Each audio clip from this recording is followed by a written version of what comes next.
O sige, dudukot ko na lang. Ayan, naman, ang ganda-ganda namin dalawa, no? Walang tatanggi sa inyong lahat, ha? Subukan nyo. Subukan nyo. Taray nito. Subukan nyo. Ay, naku, nakakalungkot na asta. Ano ang buhay natin Tapos bukas? Nang simula na ng ating journey, bagong journey. Bunso, huwag kang patatalo, ha? Kahit ano yan. Iyak kasi kami niya ako nakasave kasi tapos na. Tapos na Hindi. Kailangan masaya tayo maghihiwalay. Dahil magkikita pa naman tayo, di ba? Na, si tita, busy, hindi nakasunod.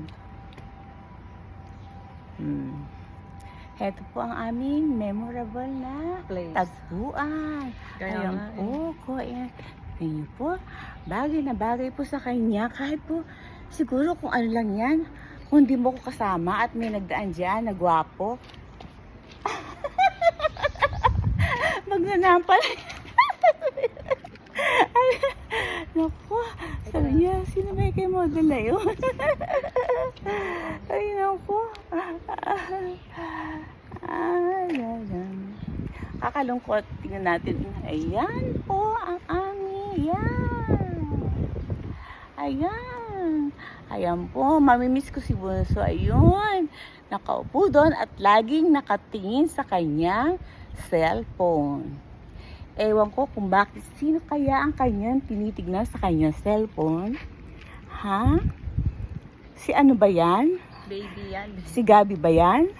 Si ano ba yan? Gabi Concepcion ba yan? Gabi ko sa mga Hindi, matanda na nga pala yun. sa mga nakuha. Hindi. Binigyan ko lang ng pangalan kasi hindi ko maano pangalan eh. Na, sino pang artista yan? Diba? Ay nako, Bunso, bibigyan kita ng magandang brown. Ano ba ang kulay? Gustong kulay mo? Isang black at isang medyo parang girl na medyo Makakalaki ba peach. ng dibdib yan, te? Kasi wala akong Hindi. dibdib. Flat. Alam ko. Ang sakit. Nasasaktan ako. Hindi na, isang doon may po. May pom naman, no? Parang Eh, sports sige. bra yata ibigay mo sa akin. Hindi. Ay, naku. Biglang napunta sa brown usapan. Ay, naku. Bilis ang oras ko. Ay, hindi ako na gano'n. Miss kita, Bunso. Oo nga, te. Ang iksi ng ang iksi ng pinasamahan natin. Oo, ang Para bilis mahaba. Ang bilis lang talaga. Nung umpisa, ay, ang tagal ng ang tagal ng isang buwan. Pero no, pag ano na pala, ang bilis lang. Ganda ni Bunso. May mother. Ganda yun. Naalisin mo nga yung face mo. Pakita nga yung matang malaki niya. Naku ba yung nakakaakit? Nabigla akong natakot sa mata ko. Ba't ganun? Sabi, balik mo yung shades mo. Hindi naman. Ayan, ang ganda, di ba? O, tama naman. Di ba? Ayan. Diyos ko, paano lang kung dalawang ganito ang naglalakad sa gitna? Ayoko. Ang nagmamaneho ng isa nga natawa ko eh.